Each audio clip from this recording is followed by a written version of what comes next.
Ladies and gentlemen, esteemed members of the Planning Board and valued community representatives, I welcome you all to this evening's assembly of the Saco Planning Board. As chair, it is my privilege to convene this gathering dedicated to the thoughtful planning and development of our community. Today we come together with a shared commitment to shaping the future in our city that reflects our values, respects our heritage, and fulfills the needs of our residents both now and in the future. Our agenda tonight contains important matters, each requiring our careful consideration, expertise, and collaboration. As we engage in our deliberations, let us remember the profound impact these decisions will have on the lives of all, keeping in mind we're residents like you. It is our duty to maintain transparency, fairness, and inclusivity in our proceedings, ensuring that the voices of all are heard and respected. Together, we must embrace the responsibility entrusted to us by our community, working diligently and thoughtfully to chart a course that fosters growth, prosperity, and harmony. With that, I would like to call this meeting of the Tuesday, May 19th, 2026 Saco Planning Board to order. I look forward to the productive discussions and meaningful outcomes that lie ahead. Thank you.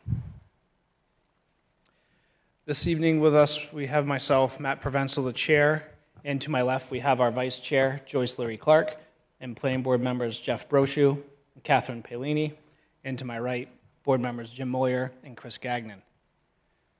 Our staff members with us this evening are our city planner, Charles Tedeman, along with our planning compliance manager, Lisa Harmon, and as well, we have our Ward 7 City Council liaison, Nathan Johnson. Our first order of business this evening is our review of our planning board minutes from May 5th, 2026. Do board members have any questions, comments, or edits on that draft?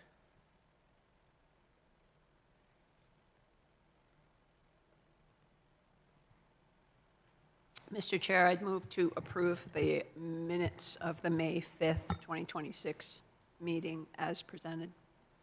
I would second that motion. Thank you for the motion, Joyce, and the second, Jeff. Any additional discussion on that motion? All right, those in favor, Chris? Yes. Jim? Yes. Joyce? Yes. Jeff? Yes. Catherine? Yes. I'll vote yes as well.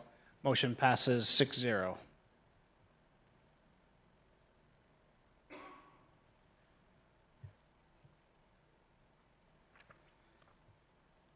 Our next item on our agenda this evening is our Planning Board Public Hearing Guidelines. This is a document developed by the board and city staff outlining the procedure in place for our public hearings held.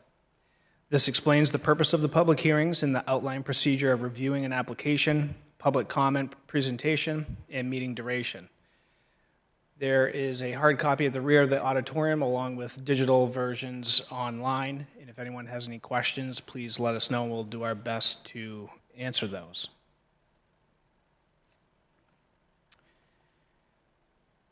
Moving along to item 5 on our agenda. This is our public comment period. Our public comment period is an opportunity to hear from members of the public. We limit this agenda item to a total of 15 minutes for items or topics not under planning board review. The planning board appreciates public comment and recognizes that public comment about matters before it can help the board understand neighborhood concerns, review an application, or help understand additional items. Those wishing to make statements about an application currently under review are asked to provide those statements during the applicable public hearing period. Comments are limited to 3 minutes per person. However, if there are multiple members of the public looking to speak, we may reduce that time to accommodate everyone. So if anyone is with us this evening that would like to speak or has any comment, please come to the podium and state your name and address for the record, and we will collect those comments and address them accordingly.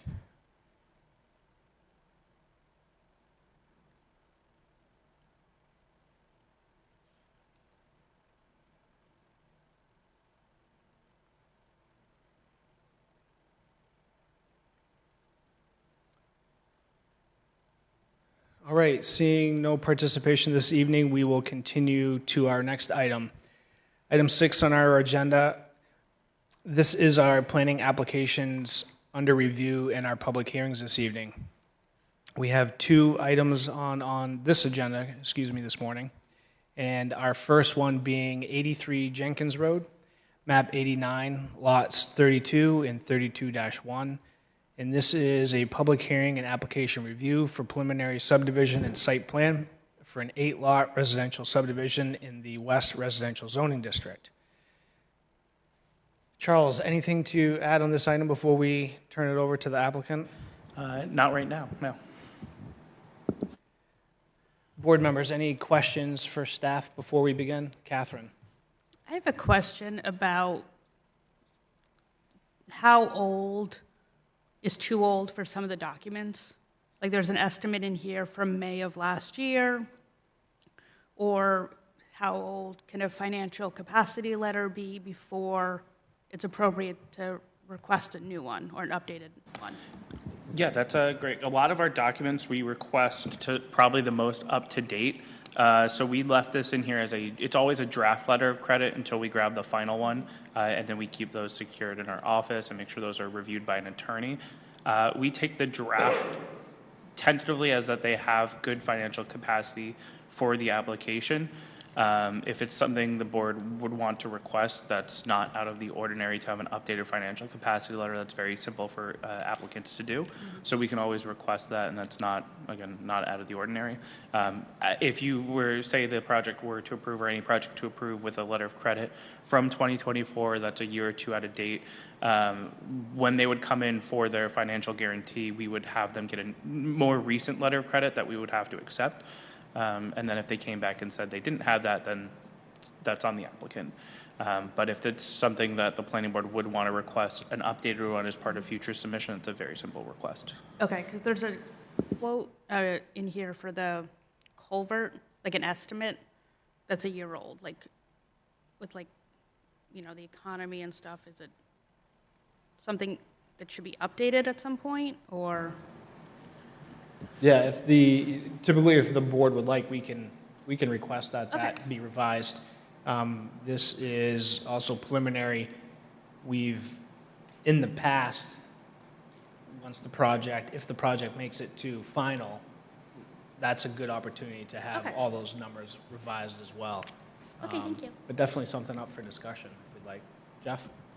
Thank you, Mr. Chair. Yeah, I wanted to touch on that, Catherine, for picking that up, because part of that is the DPW had noted that the geological study or the soil study for the footing for that culvert crossing hasn't been done, and I thought the applicant's review said that would be presented at final, and that makes like three pieces that kind of go hand in hand. How much is it going to cost them?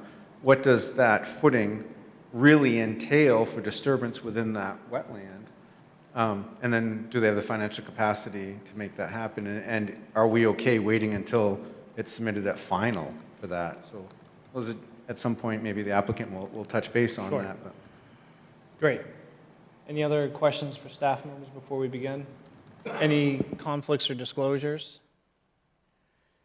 All right, and with that, we'll turn it over to the applicant. Mr. Chairman, members of the board, Tim Misher, Teradyne Consultants, here to present the 8-lot Goosefair Crossing Estate subdivision at 83 Jenkins Road. Just so to continue the conversation, Contact was contacted by myself today to update their cost estimate for the culvert, and the applicant has hired Summit Geotechnical Engineering, and test pits were performed today. So we will be getting a geotechnical report. We can be updating our foundation cost, which I have included cost for in the cost estimate, but we'll be able to zone in on that and get better estimate on that. And so when we do submit for final, the final cost estimate will be more tuned in to what the actual cost will be. So right now there is an estimate for the footings, so that has been taken care of.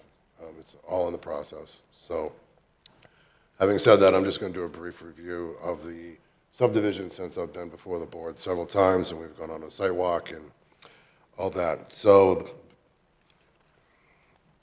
the proposed 8-lot subdivision, 15 total dwelling units, which meets the standard for a dead-end road. Going to have 1 single lot and 7 two-family townhomes. The road is proposed to be 1,176 feet proposed to be a public road, city standards, offered for acceptance. And along with that comes just basic infrastructure for sidewalks, lighting, stream crossing, underground utilities, stormwater management, open space, private pressure sewer forest mains, connection to the municipal system. And with that, on the approximately 10-acre property, there's 3.5 acres of open space that is proposed. Based on the road length of being longer than 1,000 feet, we are requesting a waiver from section 188.710 for dead-end streets.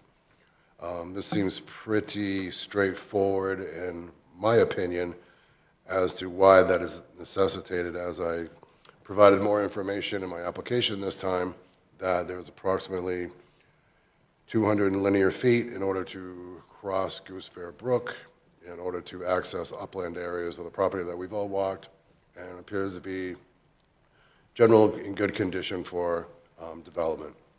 Having said that, that requires the roadway to be approximately 176 feet past what is allowed per ordinance. So we are requesting a waiver for that. And if I may, just based on our last time I was standing before the board and I was doing a couple sketch plans, and discussion went on about these waivers, there is a sketch plan for Remick Drive that we, based on our discussion, Teradyne did go back and is no longer requesting a waiver for that. I'm going to be submitting preliminary site plan in the next few weeks. So we did shorten that road to eliminate that potential for waiver. And we also did develop that connectivity plan that we had talked about for connecting the other sketch plan for our Silver Pines. So that's discussion for another day, but I did try and move that discussion forward and to present that to you in the next several weeks. But having said that, Goose Fair Brook does remain requesting a waiver, understanding that we do have to get across Goose Fair Brook itself to access the upland areas of the property. Having said that, based on the email on Friday, Teradyne was in receipt of review comments from Public Works and from Howard at Water Resource Recovery. I did attempt to address Howard's concerns today. I have reached out to FH Mahoney for an update on the flows. Howard was correct that there are 2 additional units. The submission was for 13 units, and we need to update that to 15. So we will be doing that. And I also reached out to them for information on private force main maintenance agreements. We're not sure how to do that. I'm trying to reach out to Howard to get some information on past projects and how that's been handled. And if there's a company willing to, the HOA can hire to do that. We're just not sure. And Teradyne's done several projects in the past where we have used E1s in Saco and couldn't find any evidence of maintenance agreements. So researching that. So basically Howard's review was very straightforward, good comments, and I'll be looking to address those right away with him, so that should be pretty straightforward. Otherwise, I have Public Works comments that I look to address today as well, just for review. So as I have highlighted here, the contact quotation will be updated. The project is currently in receipt of DEP and Army Corps permit approvals for wetland and stream crossings, PBRs. And we'll continue that conversation in a bit, I'm sure. The cost, as I said, Summit Geotechnical has been hired. They performed test pits today. What they'll be doing is providing basically a geotechnical review, and they'll be reviewing the design loads for the culvert itself and developing a professional opinion of what the foundation should be. And it's basically going to be crushed stone sitting on concrete pads. Not an exuberant cost. Having said that, the board had asked for pictures of the culverts, and I tried to provide some pretty pictures. so everyone could see what the culvert would actually look like. I think it fits into the environment, and it looks quite nice. And having said that, I also try to provide O&M for homeowners on the private force main systems to review for when the power outages are going along with our discussion from the last meeting. So I hope that's helpful to answer some questions. And I know, there's probably still more questions, but I think that there was information there that was very helpful and not dissimilar to a situation when we all lose power at our house. It's pretty much the same situation for the most part when you're not on public water. So I did try and provide additional information from those discussions. But back to the Public Works comments. So we had the general comments and notations on the culvert, on wetlands, Army Corps, inland fisheries and wildlife. And those have been addressed. Now, I know that we do have the review comments from Normando that I'll get into in a little bit. But moving on with Public Works review, Part B, the roadway design and site layouts, very good comments, very straightforward, easy to address. Yes, some typos, and he would like to have the utility pole on the outside of the sidewalk. Very straightforward comments that we'll be looking into. There was one comment about the applicant needing an easement from the city for the private force main to go through the 15-foot wide easement outside of the right-of-way, which would go through the city's property if it was accepted for the stormwater basin on the west side of Goose Fair Brook. That is something that we'll have to address, and we'll have to look further into and maybe discuss with legal. Not sure exactly how to handle that at the moment. Easements is not completely where my comfort zone is, so we'll be looking into that. That was a very good comment, though. And the other comment was we had a retaining wall we're protecting a vernal pool, and the city does not want ownership of that, so we will be adjusting the outline of the property for the city to accept, so the HOA takes back that retaining wall. Having said that, the other comments were just details. I'm trying to be more in line with the TDC SM, so the technical design manual, so we're addressing those today as well. And then, as we can see on stormwater management, the Public Works city engineer did not really have any comments on the stormwater management at this time. So I think we've got the stormwater for the project in a pretty good spot, meeting all state, local, federal requirements. So having said that, we're back to the other peer reviews. So hydrogeologic was fine. Landscaping, very good comments from Regina. Barry Hausman addressed. And for this submission, we did not get responses back from her. So we did respond back to her in this packet, but we don't have responses back from her. Lighting, big issue at the moment. We received the peer review lighting and had comments on what to buy from Public Works, and we compiled all that information, and then we did our photometrics plan, and there's just way too many lights. And unfortunately, it's what meets ordinance. And so we requested meetings with planning and with Public Works to kind of go over that and to see where we are. We don't want 27 lights, and there should not be 27 lights on this road. But apparently that is what's meeting ordinance at this time. So we will be looking into that further, and Public Works did have the comment that there's too many lights, so we're in agreement. So we'll have to work through that more aggressively. We were actually hoping to get the Acorn peer review back but we did not get that back for this submission, so we couldn't discuss this further for tonight. But that is an item that we'll have to review. Basically, the issue is the light poles are only 20 feet tall, downward, and you have to have a certain amount of coverage. And since they're only 20 feet, you have to have more poles to get the coverage. And that drives the number of poles up. So we're going to be looking to the city for more guidance on what to do with that.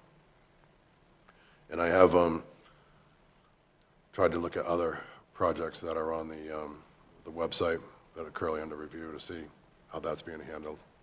So anyway, to be addressed for final.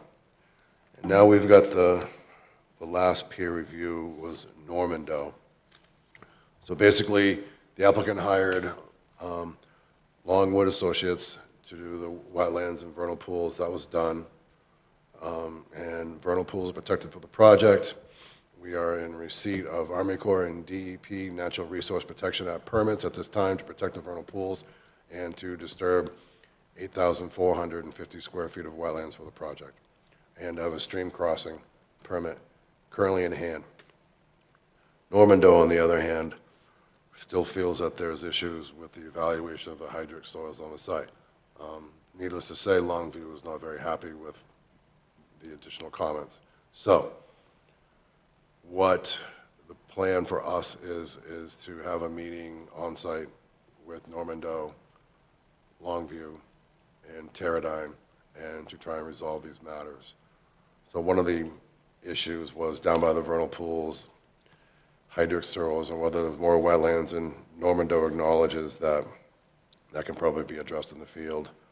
And then the other is where the 100-foot setback. So you've got Goose Fair Brook, and you've got wetlands associated down in the gully, as we've all seen. And the question is, where is the separation between the floodplain wetlands and then just forested wetlands? That's the issue. Norman Doe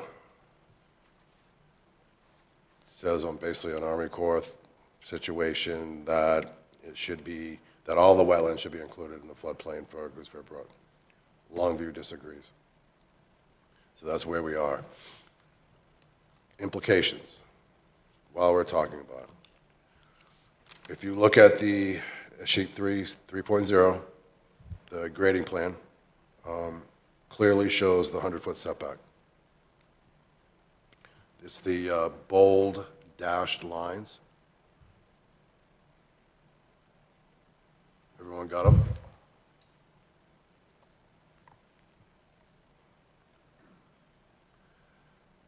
Right beside the two ponds.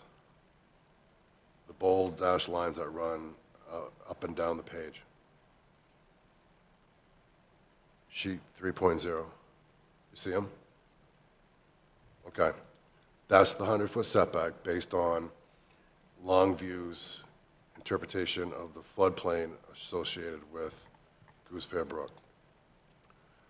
We have Army Corps and Natural Resource Protection Act permit approvals based on that. Norman Doe they're not fighting, they're still, they want further explanation, I guess. So we're gonna have to meet out there based on that. So, because there's, and if we have to, we'll bring the DEP in on it and resolve this issue before we submit for final. So implications. The implications would be, I asked Longview today what the implication would be, and they said, well, those lines, those setback lines, could be probably 10 feet on each side. So what that would do is would squeeze our stormwater management. The stormwater management next to Lot 2 would be fine. Stormwater management on the other side of Goose Fair Brook would be really tight because we're pinched in by vernal pools, and that's why we have retaining walls. And we would potentially lose Lot 8. So those are the implications. Because you can see the dash line on Lot 8 on top, and see how close we are to the building envelope. So we would probably lose that. So right now, and again, at this point, Adam's comment, inland fisheries and wildlife, addressed, 100-foot setback, satisfied. Adam's comment, for the minor encroachments that we do have inside the 100-foot setback, basically, essentially just for the outfalls, for the stormwater management, BMPs, is to provide additional vegetation, which, after we resolve things with Norman Doe, I'll have Barry Hosmer update the landscape plan accordingly to offset the vegetation that's being impacted in order to find the outfalls. Having said that, each lot has been laid out with grading, under drains, so they can have full foundations on this project. Where the forested buffers are, they'll be protected. There'll be an HOA document has been submitted in draft form, clearly defining what the responsibilities are and the intention to turn it over to the city. Now, I will say Adam had some Public Works City Engineer had some very good comments on existing lot 87. During the sketch plan phase, it was suggested to provide a driveway and apron in accordance with city standards for that lot. That lot is on the top left of the page. That lot has a very, very nice concrete driveway that looked expensive to put in. So I'm going to have a hard time seeing that guy is going to want to give up his nice concrete driveway to come in on the side. But anyway, we are providing that. But there was a miscommunication between design and the CAD department, and they went ahead and put a slip form curve in front of his driveway. So we will be removing that slip form curve and give his driveway back to him. So we are providing, obviously the idea is the least amount of curb cuts on Jenkins Road, the better. We all get it. We can't force 87 Jenkins Road to come on to Lotus Lane. But we will provide up to the right-of-way the opportunity for him to do so. Or if someone wants to, if they want to do, future owner wants to do that. So we are providing that option. But again, if you look at his driveway, it's pretty nice and it looks pretty expensive, so I don't know where that's going. Having said that, Lot 1, there were comments from Howard about the, Lot 1 is just being completely demolished. Above ground, below ground utilities. The septic system has already been removed for the construction of Lot 2. So that will just be another townhome as well. So meeting ordinance requirements according to the table that Charles put together. We were meeting zoning requirements for each lot in his memorandum. So we feel like we met that. We've designed the lots. So we have the grading, we have the stormwater management, we have the under drain systems, we have the driveways, we have the buffering to meet the 20-foot green space requirements and buffering between lots as well. So overall, we feel like we have a pretty well thought out design here. And we will be completing the culvert design for Public Works approval. It's in the works. We will be updating any cost estimates, and at this time, the applicant has been talking to Charles about final financial guarantee and when that's to be submitted. I'm trying to stay out of that at the moment. But otherwise, I believe all the other requirements for the application have been submitted and for review. And with that, I will turn it over for comment to the members of the board. Great, thank you, sir. Board members, any questions for the applicant?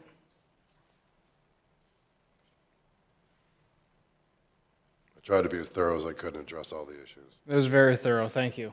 Jeff? Thank you, Mr. Chair. I guess I'll lead it off.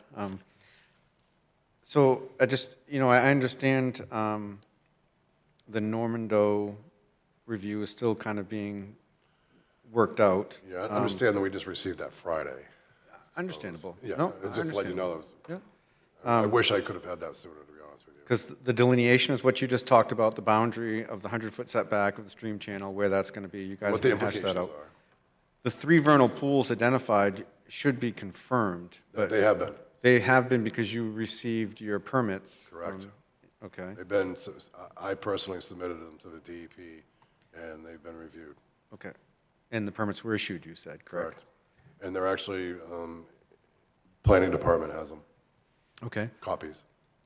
I didn't hear anything about the BAT determination form. There's a new form that was released on January 14th of 2026 that should have been applied to the determination key about BAT.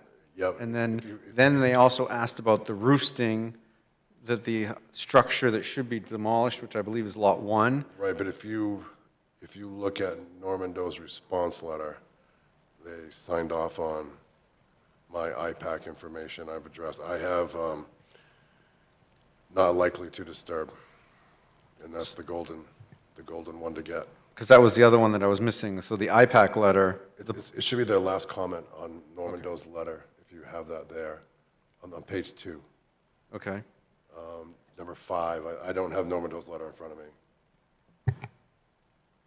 But they talk about that, addressed and resolved, no further issues or something. And then you said you're working through with Howard because there's apparently 2 more units than what they had originally, 13 versus 15. Because we had single-family home. It changed, and I forgot to update.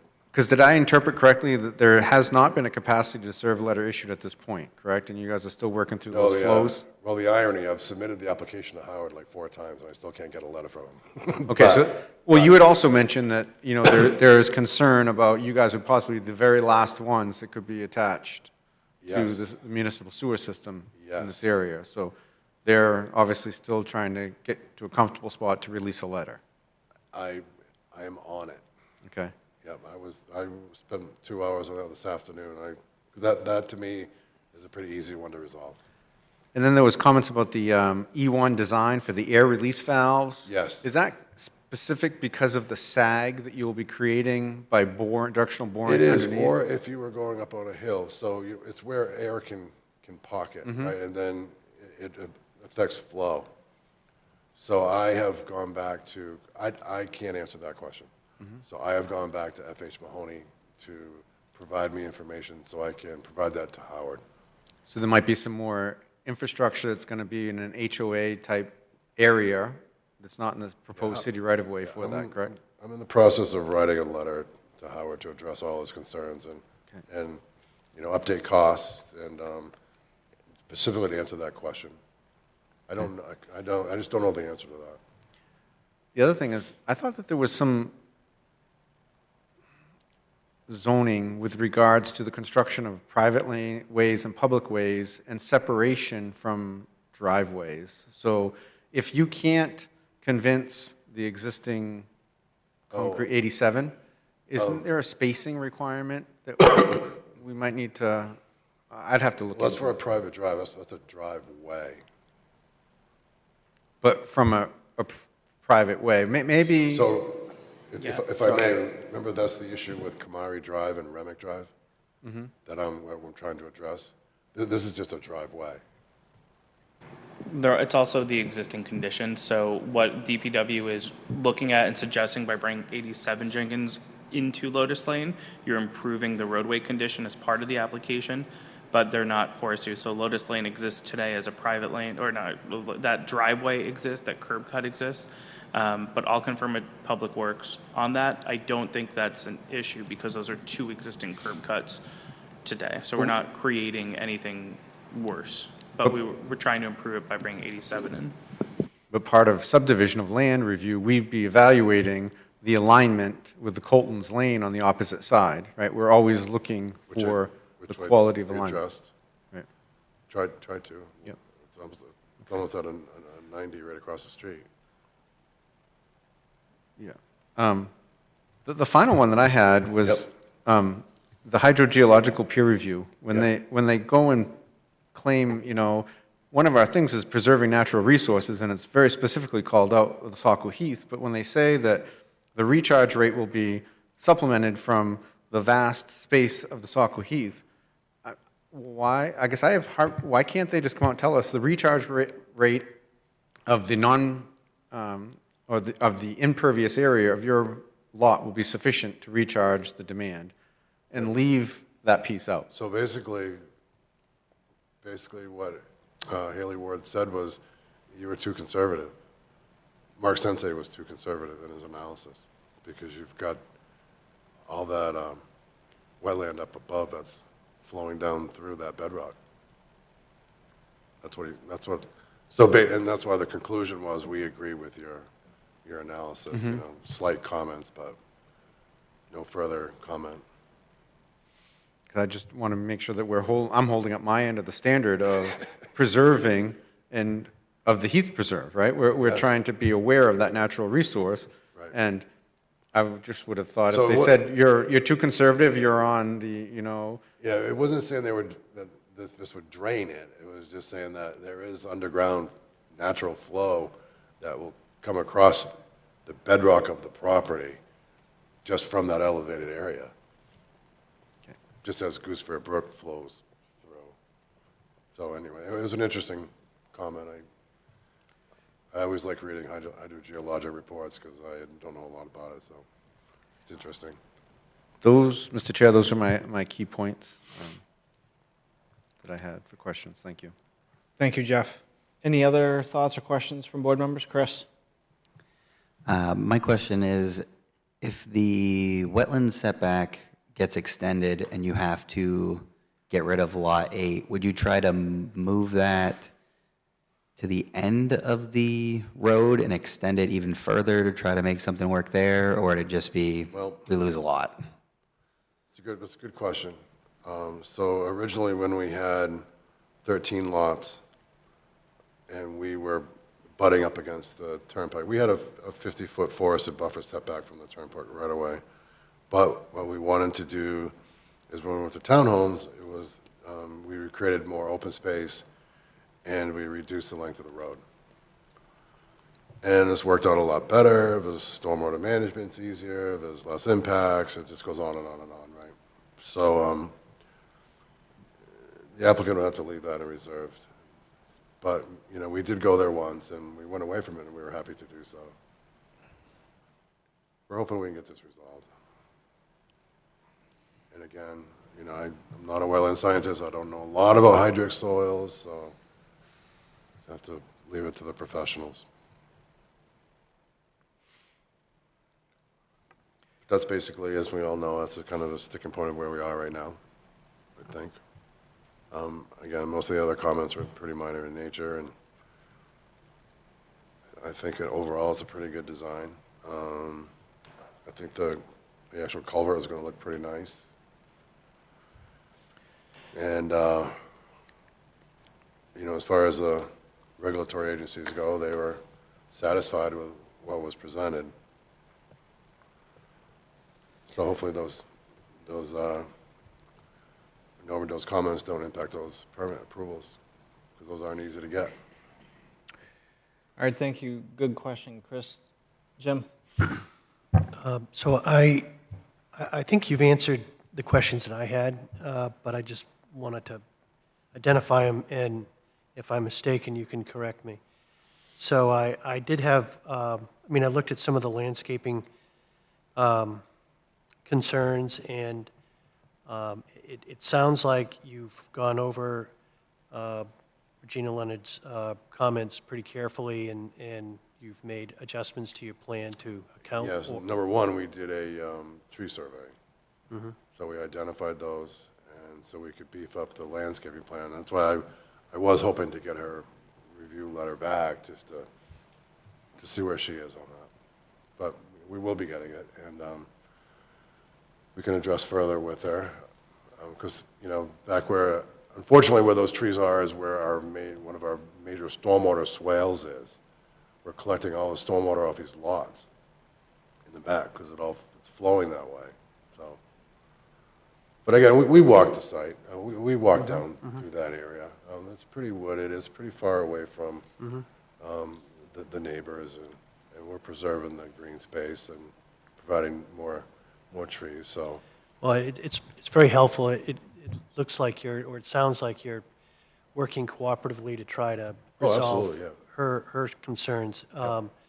I was also a little confused, actually, about that wetland setback. I read each of the letters several times, and I wasn't quite sure, but I think I understand it now. Did I help? You have helped. Yeah, good, I was trying to. But what to follow up Chris's question, I guess, when I was looking at, that maybe that the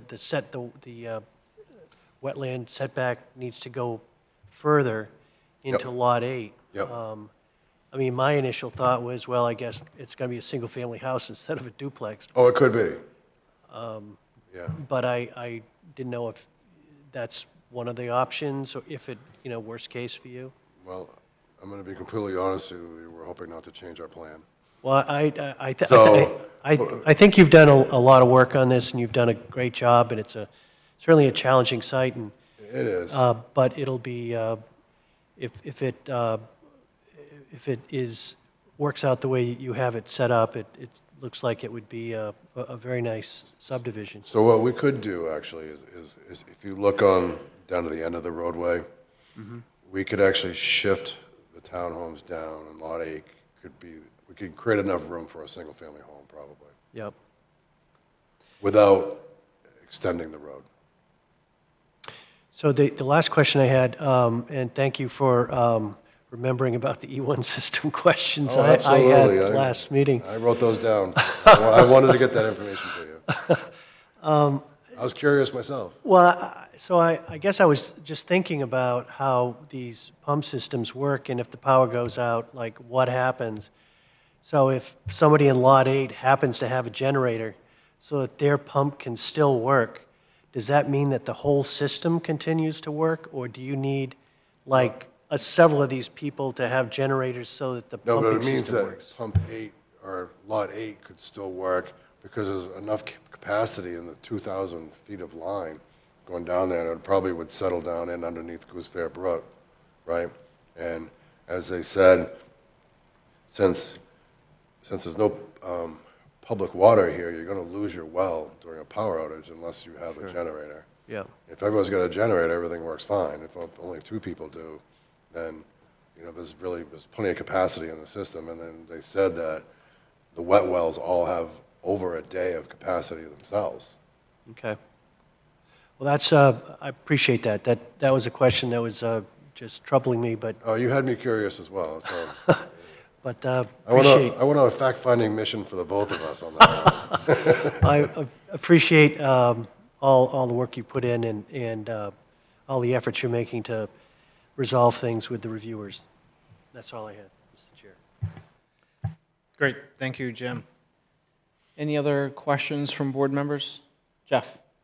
I just want to clarify, Jim, because I like to play devil's advocate for these mechanical things, but because I didn't see that response on the E1 system. So hypothetically, if lots 4 and 5, or 4, 5, and 6 all have generators, and we have another ice storm, we know by your water calculations they're all using 400 to 500 gallons per day is what the wastewater typically flow is, right? And if they only have 1 day of capacity in their 185. wet well, right? There's no way that 2,000 feet of force main is going to, at 2-inch capacity or 2.5-inch capacity, is going to have enough storage for that.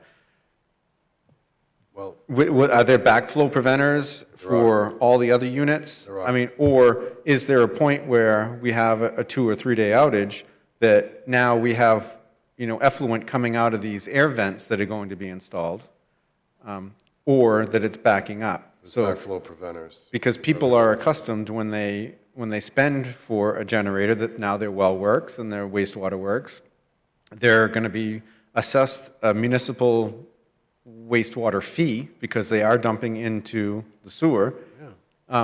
They're going to expect that works, and That where does happens that everywhere, leave? though. That happens everywhere. Well, no, because if you're on a gravity city sewer, right, and you put a generator in, even if you have a well, right, you're flowing, all your effluent's leaving, it's going, the city's taking care of it. Yep. In this case, where there's a private system, and they know they have an HOA, they're maintaining it, functionality-wise, what's going to happen when those 3 houses that have generators are constantly pumping? How is that going to make the wastewater department look? You know, or how do we let them know that this implication could exist, that there's going to be a backup somewhere?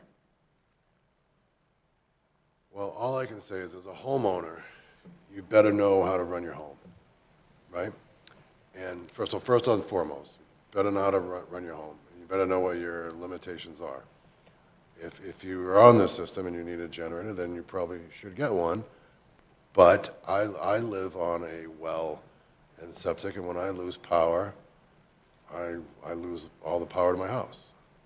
I guess what I'm touching on is maybe this is something that should be worded by the crafty attorneys in the HOA, disclosure, right? That if, 2 or 3 people have upgraded their home and they know how to run their home, that they are now reliant on this homeowners association to come up with a plan of this wastewater, because it's not really a city issue, the city can take it. Maybe we could be looking, as we move forward, to having some documentation so that there is blatant awareness that, hey, this subdivision has a private wastewater system. So, all right, so here's the question I have.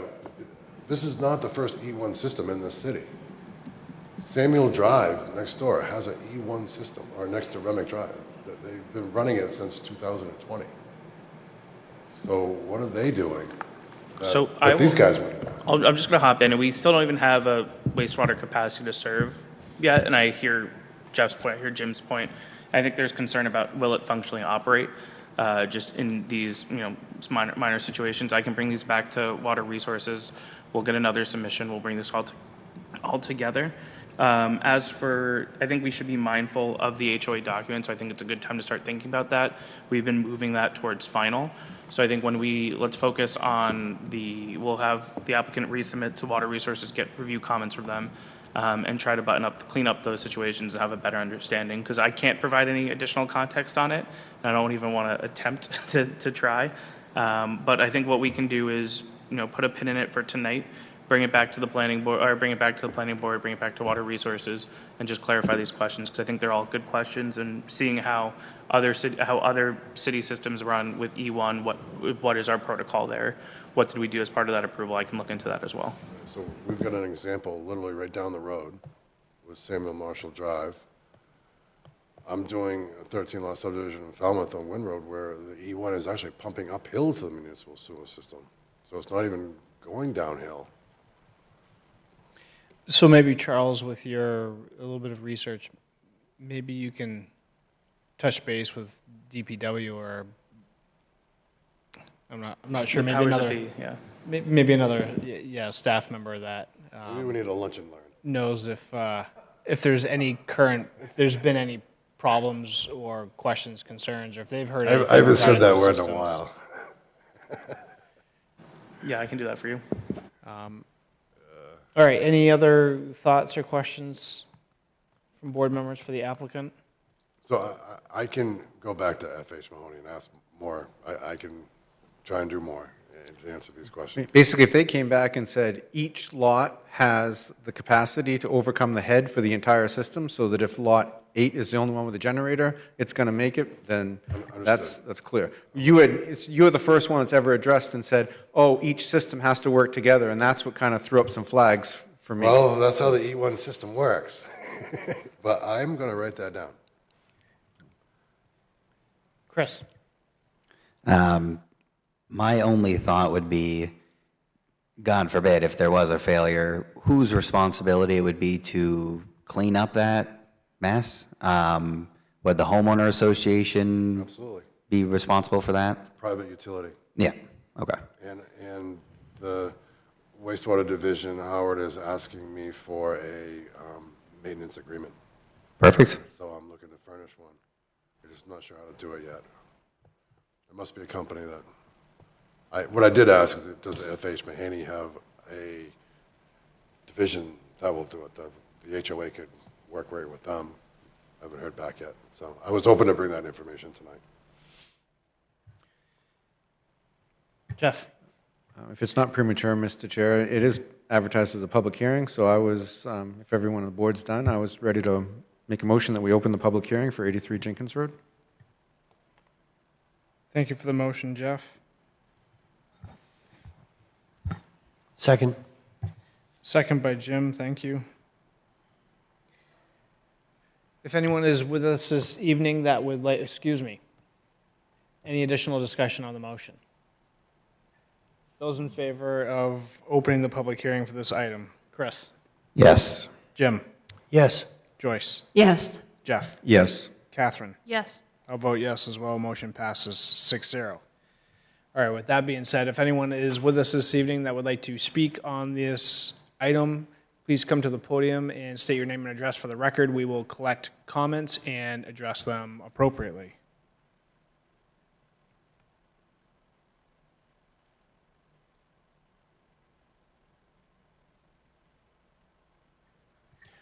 Mr. Chair, seeing no members of the public wishing to speak, I move that we continue the public hearing to the next available agenda that the applicant and staff determine. So while you're thinking about the date, I can suggest some, so we don't have a resubmission, because I think the city staff, we're a little behind on comments on this one. Normally, we would want the resubmission before the planning board so that you guys can schedule it out. I think in fairness to the applicant, we could look for the first meeting in July, which I believe is the 7th. And we can coordinate, I can work with you and your team to make sure that we get the submission on time, get the reviews, appropriate reviews before we come back. So it's a little on our fault. So I would say July 7th. So with that, So July 7th would be for what? I'm making a motion, oh, I'm sorry, go ahead. No, it would just be for the next, review from the planning board. I think by that time it can be pretty much buttoned up. I think there's they're pretty substantial issues, but they're minor. There's a minor amount of them, I guess. There's a little amount. But I think the applicant team could clean it up and provide us some more clarity, and that'll give us city staff more time to review. Well, what I would like to do is, once I have this meeting, this important meeting, Longview, provide planning staff with information on whether the 7th is viable. Yeah, and we can always, let's just schedule it, because if we don't schedule it, then we have to renotice it, and that's just, But I could let you know. yeah, we can communicate behind, and I can bring a motion to table it further to the planning board. We've done that a couple times. Okay. Because again, I do have permits in place, so Yeah. Yep. hopefully keep those. Yeah. All right, so continue your motion. So with that, I would move that we continue the public hearing for 83 Jenkins Road for July 7th, 2025. I'll second that motion. Second by Chris. All right, any additional discussion to continue the public hearing to July 7th? I think it's July 7, 2026. I'm sorry, you are correct. I'll amend it to July 7th, 2026. And I'll amend my second as well. Did you second or did Chris? Chris did. Oh, I'll amend my second. Sorry. You can amend Chris's second. All right, great. Okay. So if I may, just because general question, Yes. would I be submitting for the 7th? Would I be submitting a final application, or am I submitting supplemental information? That'd be a there has been no action on the preliminary subdivision. So I'm providing supplemental package. Yes. Correct. Yep. Understood. All right, any additional discussion? All right, those in favor. Chris? Yes. Jim? Yes. Joyce? Yes. Jeff? Yes. Catherine? Yes. I'll vote yes as well. Motion passes 6-0. All right, so back to the board. Any additional thoughts or questions, concerns for the applicant? So I think Tim, you gave us a good summary, a good update. I think we had some good questions there. You've given good responses. There's, as you noted, just some things to kind of tidy up and clarify. So I think you have good direction. I do too. Thank you. All right, so with that, we would like a motion to continue application review to July 7th as well. Mr. Chair, I move that we continue application review for 83 Jenkins Road to July 7th, 2026. Second. Thank you for the motion, Jeff, and the second, Jim. Any additional discussion? All right, those in favor, Chris? Yes. Jim? Yes. Joyce? Yes. Jeff? Yes. Catherine? Yes. I'll vote yes as well. Motion passes 6-0. Thank you, Thank you, Mr. sir. Chairman, member of the board.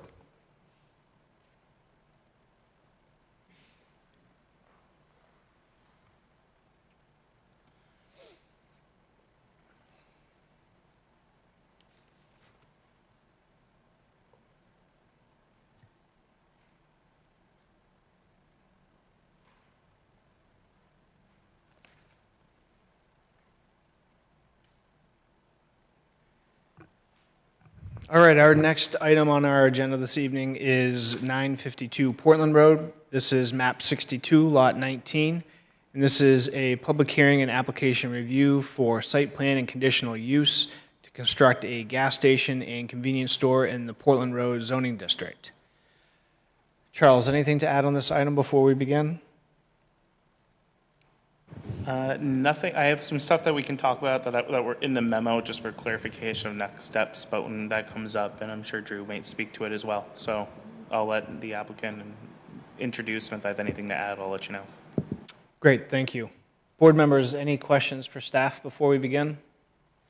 Any conflicts or disclosures?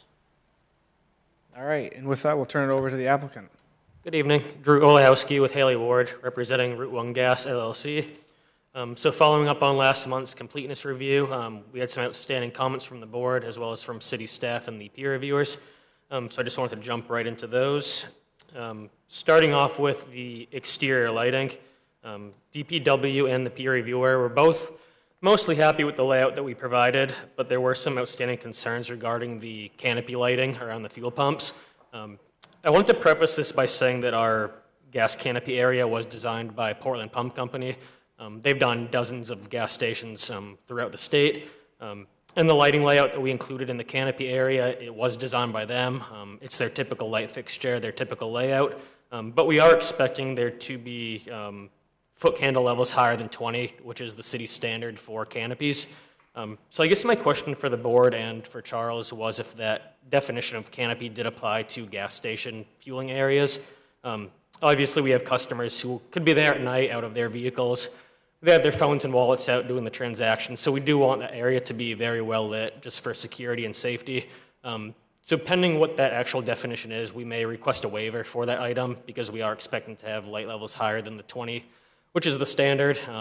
So I'd be happy to hear what the board and Charles have to say about that item. Moving on to DPW's outstanding comments, starting with stormwater. Their main concern was the potential runoff of oil leaking from vehicles into the city stormwater system. Again, I did check with Portland Pump Company on this topic. One item the city engineer was brought up was potentially having that canopy area be internally drained and having an oil water separator, so any spills would be directed there. But again, Portland Pump Company mentioned that those are not required in Maine. And so essentially no gas station actually does those, and it's not something that we'd be looking to add ourselves. But just looking at the accommodations we do have to address that issue, firstly, the concrete pad is chemically treated so that any oil spills are intended to evaporate quickly once they hit that surface, so you don't really see any runoff onto the surrounding pavement areas. We also will be having grooves around the edge of the pavement, so again, around the edge of the concrete. So those will capture any leaks before they reach the stormwater system. Again, it will hold those spills and they're intended to evaporate from there. And then lastly, we did reach out to Ferguson, who designed the focal point system, which is our main stormwater system for this facility.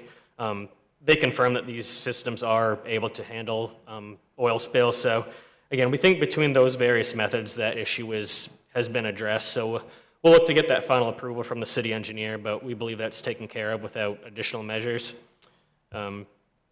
Other comments from DPW, probably the largest outstanding concern is related to traffic. As you saw in the memo, we did do a traffic study that relied on counts that were taken back in January of this year.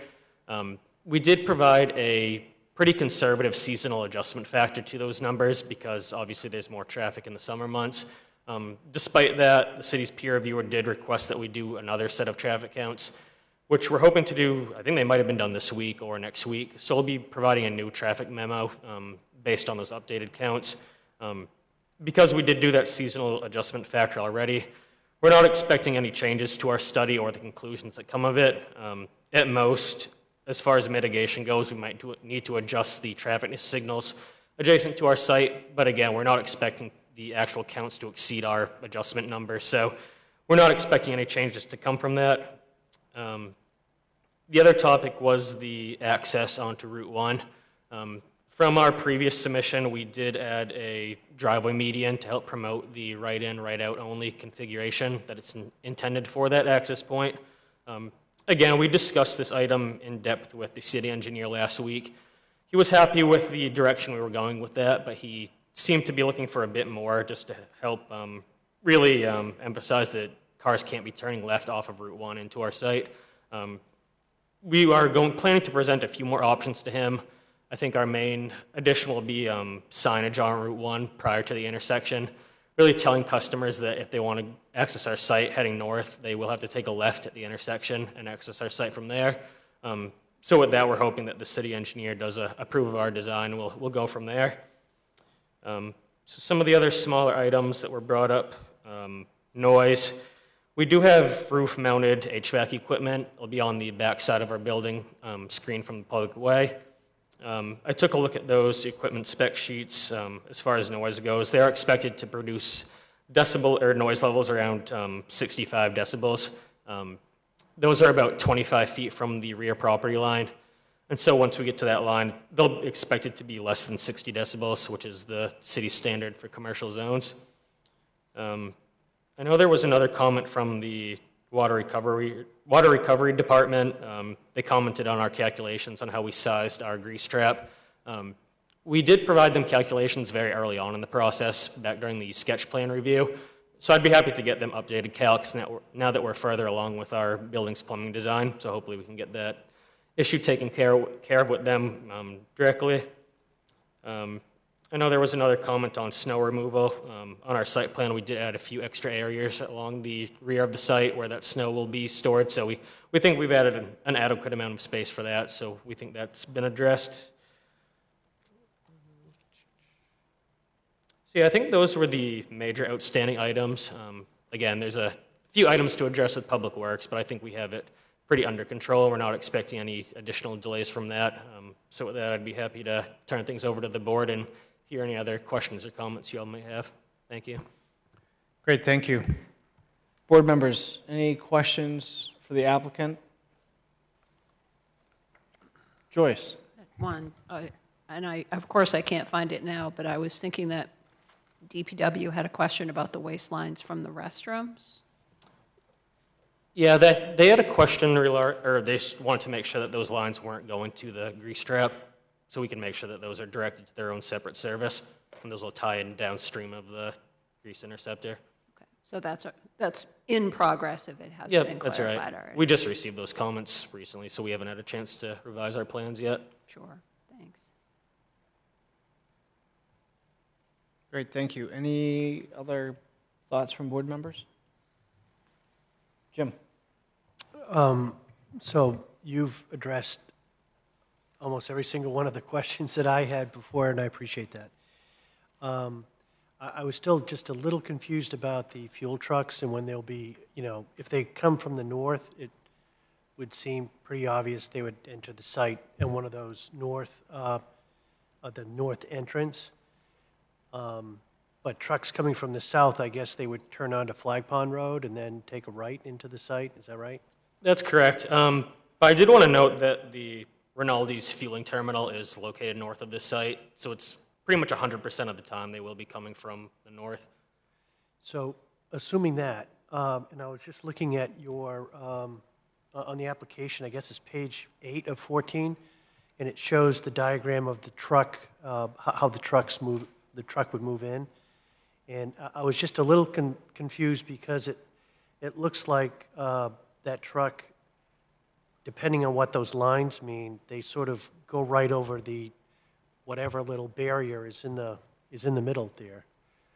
And I hope the barrier is low enough so they can just like roll over it, or how would that work? That dashed line is just the building setback line from the property line, so that's not an actual feature. No, I mean, right, that's being circled right now, that little, you see what's being circled? Oh, there? yeah, that's just a small mountable concrete island, so that's something the trucks can drive over easily. Oh, okay. But again, that's part of the discussion with DPW on if that's going to deter people from taking a left, because it does need to be ridden over.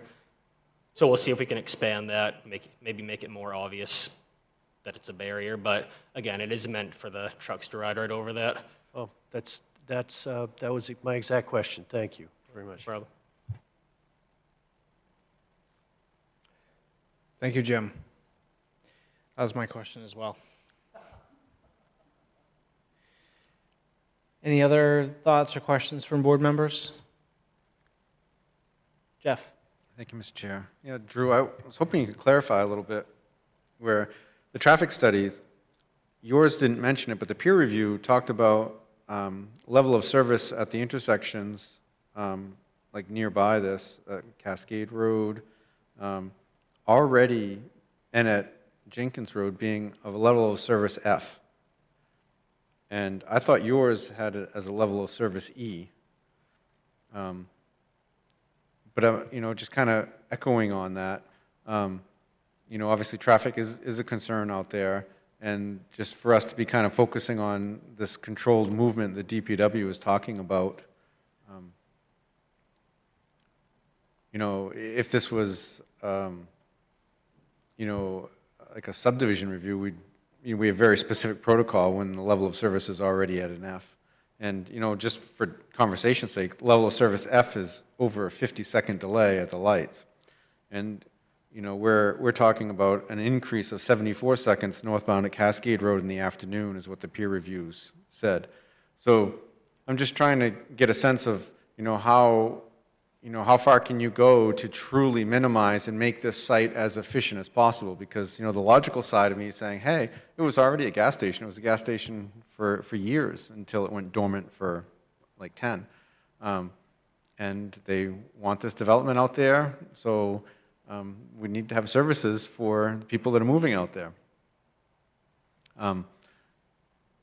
But I also, have concerns when we have to bring a fueling truck in that has to drive over a mountable island, and how effective is that to deter people from trying to make a left-hand turn into the intersection, especially with the queuing lanes.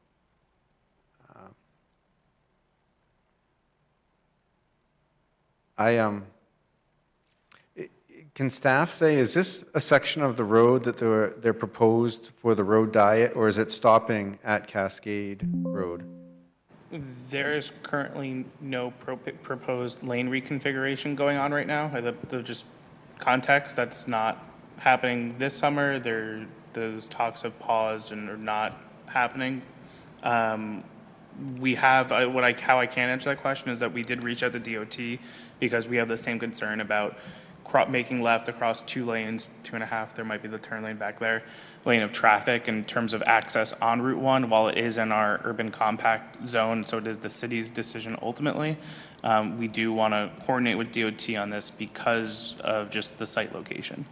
To answer your question. Because you understand, for me, that's a huge looming question, right? If this is in the scope of somebody's idea of this road diet and we're changing the dynamics, all of the numbers that both our peer review have looked at and the applicant looked at are very drastically different. Right, and typically we do have the standard for compatibility with local ordinances, plans, and things like that. But right now, we just don't have anything for this piece of road other than our general land use standards. So it's hard to say, what may happen, what the state will do as it relates to the application in front of us. I hear what you're saying, and we share those concerns, but that's why we're kind of kicking this out to the DOT to just get their feedback to see if there's anything they can suggest, along that. But we don't have right now, a plan that says how to treat sites along this corridor. But I do hear what you're saying in terms of, we've talked about different road reconfigurations here. How does this look? This section of Route 1 is getting a lot more development. It's not just this site, but when we look at this application, we're kind of limited. But that's why we are looking at updated traffic counts, coordinating with DOT, just to make sure that we are giving this that next level review, because we're all aware of the traffic concerns here and the impact, down Flag Pond Road at the intersection, especially with large trucks not even considering going in, they have to go in. And how does that impact, the site and layout, things like that? So I guess touching base on that, Drew, I was kind of wondering, have you discussed with the applicant of only a right turn in from Portland Road? That's it, just a full guarded right turn in with no right turn exit. Everything would have to go out onto Flag Pond and then use the traffic light. Is there opposition from the design standpoint that you wouldn't want to do that? It has been briefly discussed. I know they had thoughts that it would hurt their amount of users who would want to use this site, just because it's more difficult to access at that point. So it's something we can look into, but I'm not sure it would be looked on favorably by the owner, but we can definitely have that discussion. I think, as I mentioned, DPW wanted to see a few options of how to address this issue, so that can be something we can bring up to them as well, get their thoughts on that. So I would think you'd probably have much better options of really making it very clear that nobody can take a left turn into that if you only had a right turn in when you're heading southbound on Route 1. I mean, obviously the site's going to be very visible. It's a location that's people that want to go there are going to go there. And Flag Pond Road makes it a little bit safer. It's a queued, controlled traffic light entrance. There'll be time for the people making right turns in to go, and then there'll be a queue light where they can come out and make a left-hand turn and get back on Route 1. So that was kind of my big issue, was trying to get real better understanding of the peer review traffic concerns and what they could do to mitigate those hazards of crossing the 2 lanes southbound to enter the site. Thank you. So you're talking about the fact that people wouldn't be able to take a right-hand turn and continue south on Route 1 because it's just too tempting having a wide driveway there? Well, yeah, when they put that mountable curb, it becomes much wider, and people, I think, would very clearly want to enter as to where when they make, I don't know what the appropriate term is, but when it's curbed and it has almost like an exit ramp feel where you can only really make the maneuver coming southbound as a right turn in, because there'll be curbing that would adjust out to the curb line of Route 1, so you'd almost have to jump the curb to get in.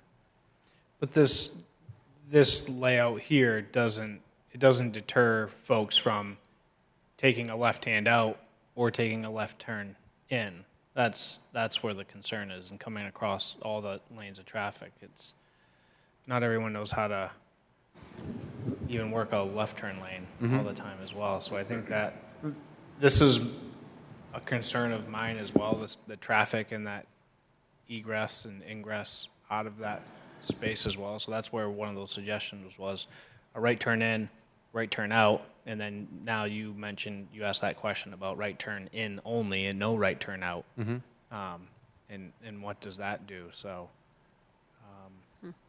this is the condition now. Yeah, this is the existing condition, so I will just note that the applicant is, improving on the site with their design. They've, at a sketch plan level, they had already come in and moved the Flag Pond Road away from the intersection, closed whatever there is currently today, whatever previously existed. So they are improving it. It's really just it's not really, but we want to make sure that this site is as safe and as functional as possible.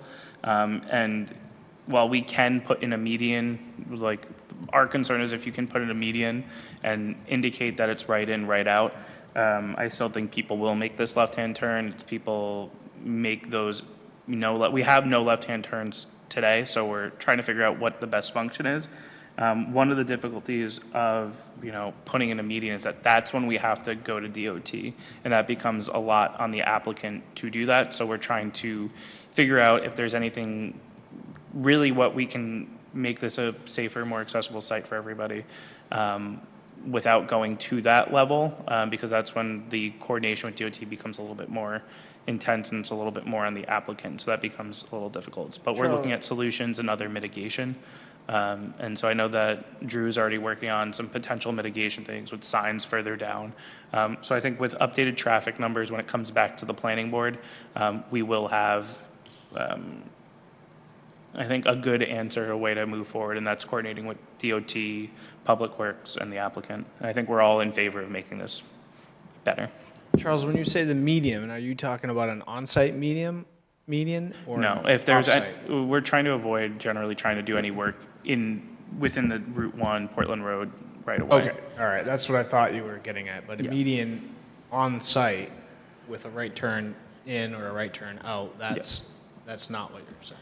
It's an improvement on the original application that we received, so we're more favorable to that than just leaving it open. Sure. But I think we're looking at ways to really mitigate those left-hand turns. And I bring this up because it is 3 lanes of traffic to cross. Well, exactly, and this image it shows a lot, because right after that intersection, for folks to be immediately trying to take a left, crossing those 3, while traffic is trying to make it through that intersection, that's my concern as well, so, Catherine? There's a gas station in Scarborough that's the corner of Route 1 and Haggis Parkway, and it has a similar to what's currently drawn, and people go left at it all the time. Even though it's clearly sort of like a triangle in, you can still make that left around it and get in. So I guess like what Jeff is saying, if you just really make it sort of like an off-ramp into it, but I do understand that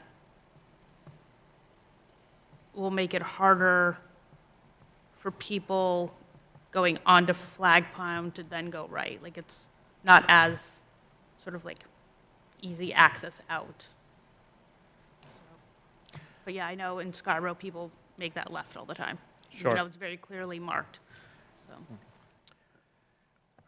I think of other particular concern, Charles, if we could go back to that aerial footage that you just had, is that we're at a transitional point from, just on the north side of the picture, they're starting, or they're exiting like a shared left turn lane, aren't they? As to where we're directly in front of this site is a left turn only lane. And if people get confused, they're going to enter that left turn only lane head on to try to make it into this applicant's site. And that's going to create even more conflict and confusion. So, I mean, I would be, if we could find a way that they can make their truck movement, if their terminal is coming from the north, make their truck movement sweep in, I think it would be best if we did not have any right turn out onto Portland Road if everything exited onto Flag Pond. Thank you. Any other thoughts? Chris? Yeah, I kind of understand where Jeff's coming from, because if you have the option to go out, it's just up to the person. If they decide, you know what, I think I can make it, they'll do it. And they'll turn left and they'll go for it.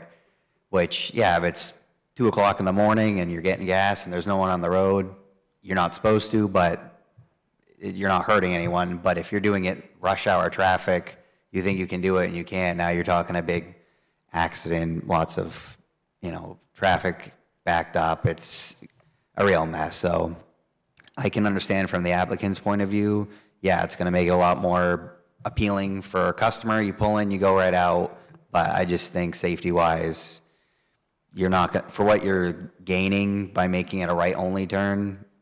I just don't see how it is outweighed by reducing that to only turning right. But that's my opinion. If the traffic, Public Works people think that's sufficient, or the signage is sufficient to make it safe with the traffic numbers, then I'd be open to that as well. But that's kind of my 2 cents. Thank you. Any other thoughts from board members? Drew, you had, early on, your first question was about the definition of a canopy and light levels for that. We can have Charles confirm, but it's my understanding it would be a canopy, and it would be subject to that 20-foot candle max. And that would be something that I would support as well. 20-foot candles it's a good amount of light. It's at the ground, so we're talking up at a vehicle, and up higher it's going to be a little bit more. I mean, 30. It's pushing the amount of light in here for.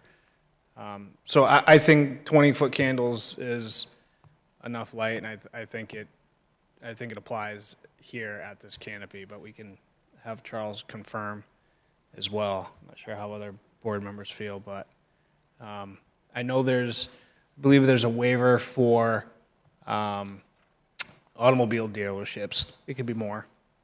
Excuse me, but. I think that level's too high myself as well, but not sure if any other board members had thoughts. Jim? Well, this is probably a question that our two electricians could answer way easier, but can't you just put in some smaller bulbs or something to get it down to the 20? Yeah, I'm sure I could work with Portland Pump to get that figured out. Like I said, this is the standard that they use for all of their sites, but if I need them to look into something else, I'm sure they can make it work if we have to. I mean, the reason I'm thinking that could be helpful is not just because our ordinance requires it, but there are neighbors not that far away. And so while I think the neighbors, well, I guess we might hear what they have to say, but I would think that they would appreciate a gas station fairly close to them because there's a fairly big gap. You have to go into Scarborough or go way down past Funtown to go and hit another gas station. So people might appreciate having that there, but they would probably not like if there's too much, if the light's too bright. Sure. And there are houses right across the street and right behind it, so. Yeah, I can look into that. Thank you, Jim. Any other thoughts from board members, questions?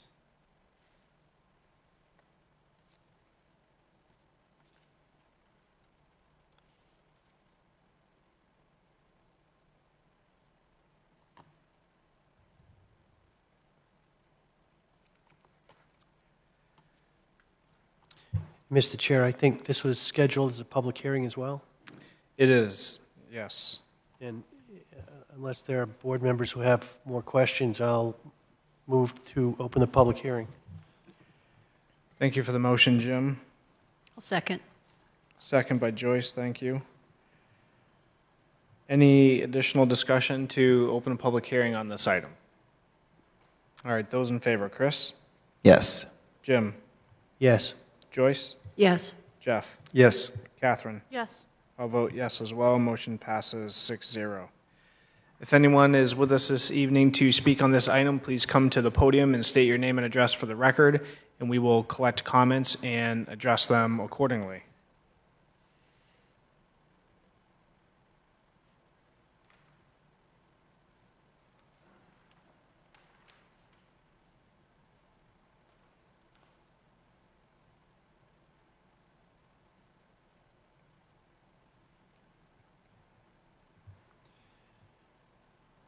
Mr. Chair, seeing no one from the public interested in speaking on this matter tonight, I'll move to continue the public hearing until, Oh, me. The July 7th meeting, yeah. until July 7th, 2026. I'll second. Thank you for the motion, Jim, and the second, Joyce. Any additional discussion to continue public hearing to July 7th? All right, those in favor, Chris? Yes. Jim? Yes. Joyce? Yes. Jeff? Yes. Catherine? Yes. I'll vote yes as well. Motion passes 6-0. Mr. Chair, I'll move that we continue review of this application until July 7th. as well. Before we go to that, I had one more question that I thought about. When you brought up the neighbors, Drew, you had, if I may, Mr. Chair, you had talked about mechanicals on the roof, and then you had checked that the decibel level was 65 decibels. How many units are on the roof? We have two different ones, and that was the combination of the two. So you, The reason- you simply added two of them together, and you came up with 65 decibels? Now, our electrical engineer, I don't know what equation he uses, but the resultant noise from both of them working in conjunction was 65. So it wasn't just adding them. I'm not sure how you come up with that, but our electrical engineer put that together. Okay, and that was at the units itself? And then I believe it was 5 feet away from the units is where that's measured. I can provide that calculation with the next submission. If you just would, so we that'd be have it. great, and then maybe a little detail on, our ordinance has screening from the street side. Are you doing some sort of like a parapet on the back side of the building for the neighbors that are directly behind you? Because all of that would help with sound attenuation. Sure. Um, Yep, so I'll provide a submission for all of that. Thank you. Thank you, Jeff. That's for your nose, the inverse square law. Calculate distance, sound over distance. I think I have to do it, look it up. I have to do it a lot. It's physics. Saco's not the only board that asks that sound question, so I have to do it a lot. So Jim, I believe you were thinking about a motion to continue application review? Yes, until July 7th. I would second that.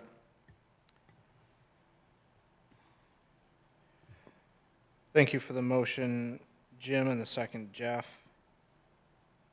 Any additional discussion on that motion? All right, those in favor. Chris? Yes. Jim? Yes? Joyce? Yes. Jeff? Yes. Catherine? Yes. I'll vote yes as well. Motion passes 6-0. So, Drew, I think you gave a good update, few items to tidy up and work through, few final questions to answer, but I think overall, I think it was a good update, good discussion. So we'll see you on the 7th. Alrighty, thank you all. Thank you.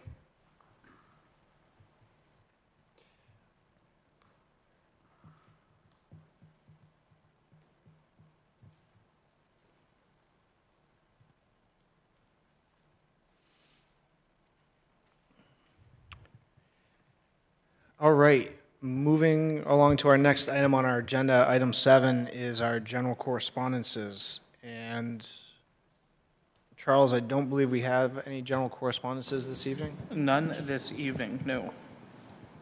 All right, great, thank you. And from there, our next item, number 8, Planning Department updates and discussion. Our first item within this agenda topic is Flag Pond Zone Report Review. So you provided a draft for the board to review, and I Yeah, guess- sorry for the delay on this. It's been hectic, and it may be out of our minds, so if you guys want me to bring you back up to speed on this, I will just kind of give some background. I think in April, the planning board recommended not to pass the zoning request on to the city council. Since then, the applicant has requested to table it further, but I felt that it was still responsible for me to bring it back to you guys because you guys did make a decision. It's part of the official planning board business, I said, so I did put together the report. In not referencing that it was tabled or the applicant is withdrawing it, but I did want to still bring it to you guys because you did make a decision on it. It's part of the official planning board record. So I put together a general report, kind of going through what the applicant's request was, what your deliberations included, your discussions on comprehensive plan consistency, and then your planning board recommendation. Gas stations are exciting. Yeah. Yeah, no, this is good, thank you. So this is the draft, so we're looking for the board to provide any comments, edits, or adopt this draft in recommend you forward it to council. Yeah, hypothetically, it would go to council if it wasn't withdrawn, but. Sure. All right, so with that, board members, any questions, comments on this document? Chris? So if we do nothing, is that an option? Do we have to do something here? Like, I'm just confused on the You process. guys the planning board took action on this, and I said I was gonna get you guys a report. That's the short end of it. I think because you guys took action, you did make an official recommendation, so if it did come in, it's still part of the record. So if there was like a forward request, it's something that I would still like to have. So typically, I got the next morning, I got the request to table it. So it's tabled currently. They might come back and say, hey, send it to city council anyway, or it might change. But I think because the planning board did take action on it, I did want to close the loop, pretty much have it empty, have the record, you guys made the vote, here's your report. And I think that's regardless of the current status of the application. Thank you, and I would like the board to take action on the report as well, and if we want to make edits on it, then we can do that, but ultimately moving to accepting that report for the record. Memorialize our actions while it's fresh in our minds. Yes, exactly, thank you.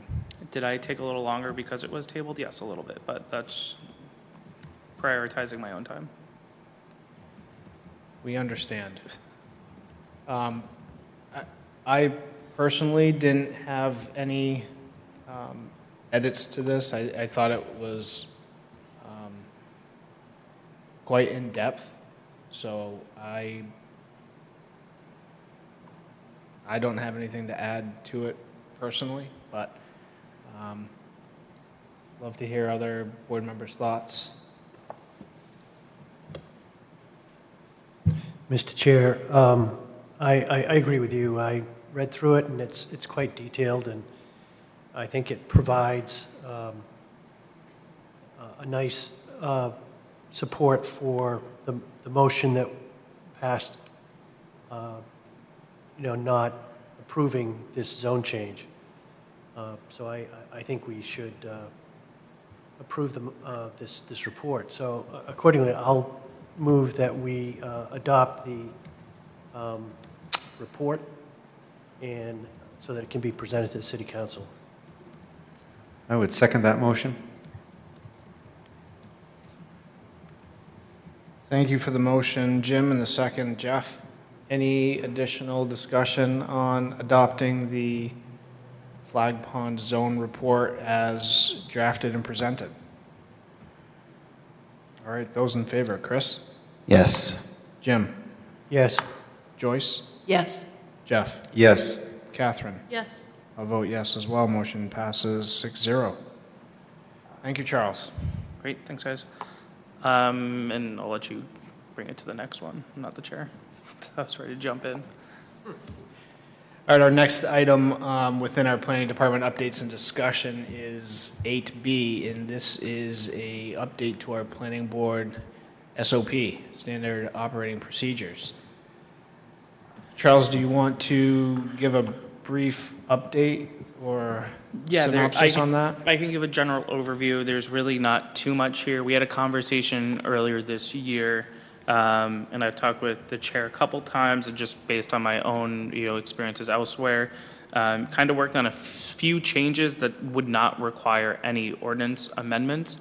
Most of these are procedural and things that will help you kind of benefit, and just a refresh of the process.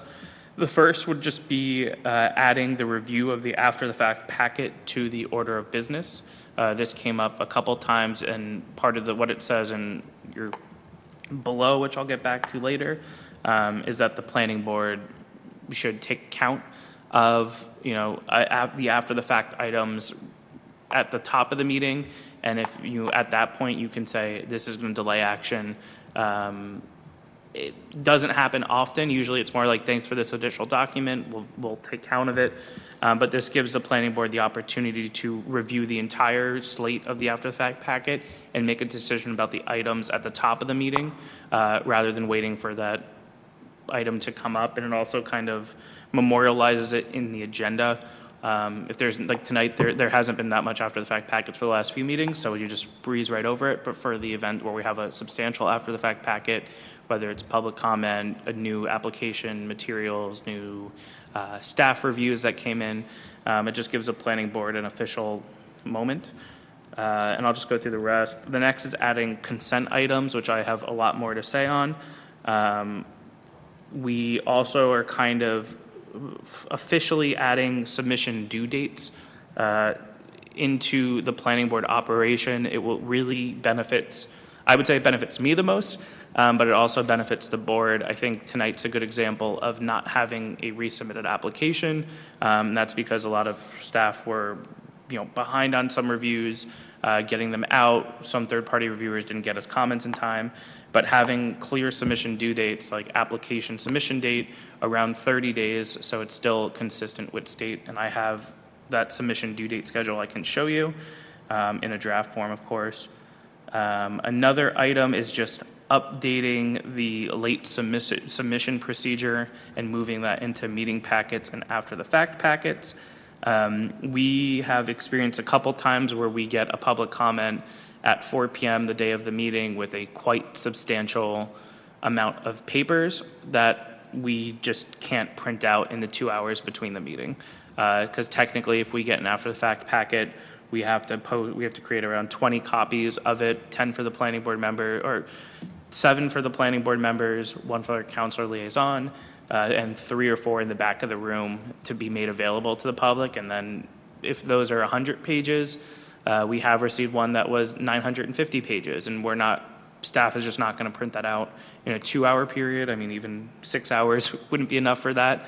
But it gives us a little bit more flexibility to not print that out, save some staff time, save some paper, report it to the planning board as part of the after-the-fact packet, and attach it online. So we would be just cleaning that up a little bit, making that process a little bit more straightforward and moving it to more of a digital piece, but we would still print it out if possible. And then the last piece, the last change here, I guess wouldn't say, we did make a note and reference the City of Saco's new standard operating procedure for contract zones. We wanted to add that into this for the contract zoning process. And then finally, just combining our annual training with the new state required mandatory training for planning boards, and just kind of merging them and say, we want mandatory training when you start, and then annual training for the entire board, and that includes land use matters, FOA, and other, responsibilities of the planning board. Also, it's a new formatted document. I'm trying to move all of the planning-related SOPs to this format, so it's a little bit consistent across. So it's just a general overview. Not too many changes, a lot we have already discussed, and happy to provide a little bit more input and insight to these. And again, this is just a draft, so if there's anything you guys would like to see changed, Sure. let me know. No, this is great, thank you. Jumping in real quick, anywhere where we say 2026, can we change 2026 to just the calendar year? Because if we have a date, well, every year we have to update it, right? And I'm just asking, just thinking, does that help us anything? We just say That is intentional. Okay. Because what we can do is set those submission deadlines at the beginning of the year while we set our meeting calendars. Okay. And we can kind of do 2 at the same time. But it also gives the planning board a pretty, we would, in December, we would look at that, set the meetings, and, edit the keeping this more of a living document. Okay. And it'll kind of keep it up forefront. That was my intent with doing the 2026 submission deadlines, so that we would go back and modify these for 2027. Okay. I can support that. I'm There's following. a little bit of intent in there, just because I do want this document to for it to come up once a year for review, Okay. usually in the November, December timeline. Okay, I can get behind that. The only real quick thing I had as well, I think the order of business, there was just a number we skipped. Application reviews and public hearings, number got skipped, so we just gotta renumber. Yeah, I see that, yeah. But then from there, I guess, some of these other items, thoughts from board members? Catherine? Page 16 says 5:30 start time. And we start at 6. I think you've caught that before, haven't you? Yeah. It's It's okay. Thank you. I'll just keep mentioning it. Anything else? Thank you. I think this is a good draft, Charles. I think it helps. I think it's going to streamline and create some more organization. I think the deadlines help immensely. I'm still experimenting with that. It's very, very difficult to enforce, even getting the applicant submission timeline. But it's really hard when I don't have a it's hard to get an applicant to resubmit when comments are coming in 3 days late, because then they lose 3 days. Sure. And then that's why, like, in situations for both of these applicants tonight, they're like, oh, I didn't get these comments until Friday.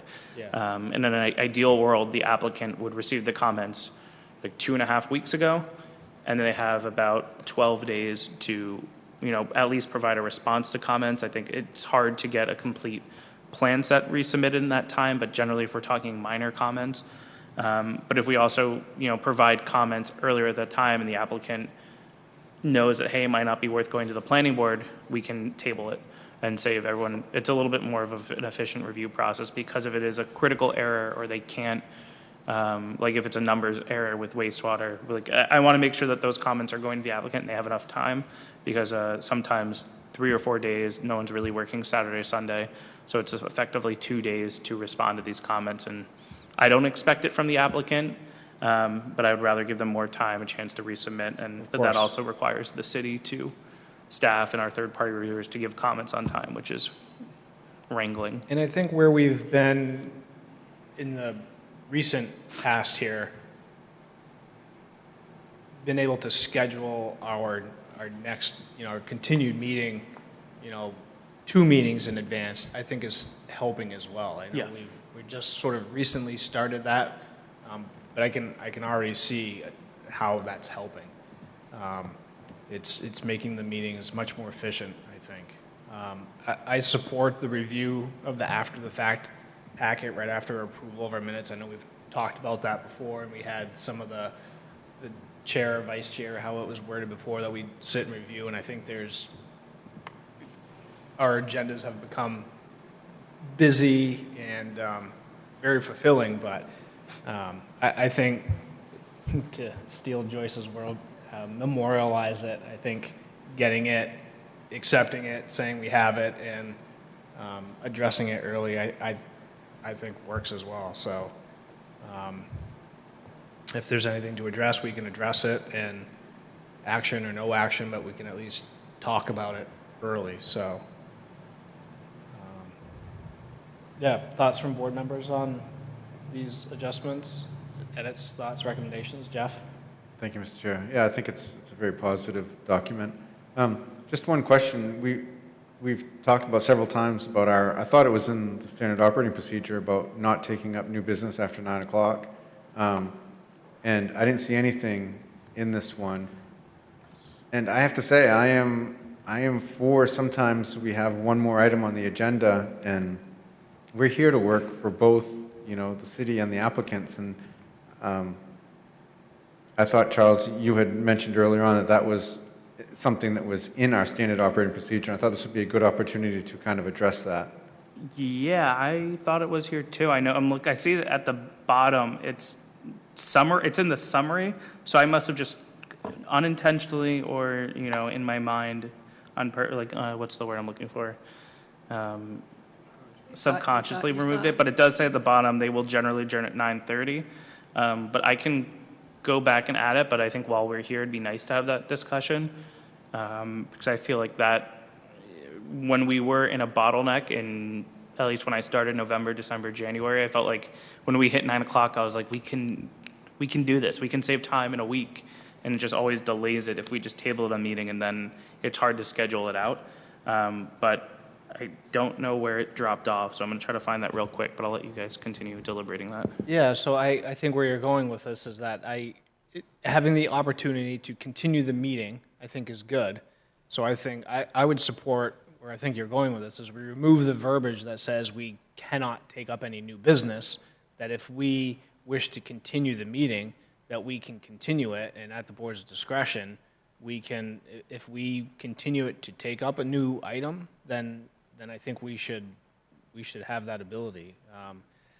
If we, and I think the board has been good about thinking we cannot, like, we're going to continue, and we don't think we're going to get to this one, and we communicate that. So I think the board is doing a good job communicating it. But yeah, most definitely that if we can continue after 9 o'clock to take up an item, provide a little bit of feedback, schedule and schedule a specific date for that applicant to return with a little bit of input, I think helps immensely. So then to just, kick it to a next meeting and then just talk about it and kick it again, I think that's very beneficial. I think that's what you're. I absolutely am, and I think, many of us sat on the board when we were doing that prior to Charles joining us, and maybe we missed the verbiage, and when he started holding us to the verbiage that was there, I was like, ooh, I just feel like we've let some people down that may have sat here for 3 hours with paid representation, and we could maybe just schedule a site walk. So if this is an opportunity to correct that, I would love that, to have that. Yeah. Well, and maybe that's part of number 4 is, the board will generally not take up new business after 9 o'clock unless otherwise decided, and then meetings will generally adjourn at 9:30 unless otherwise decided.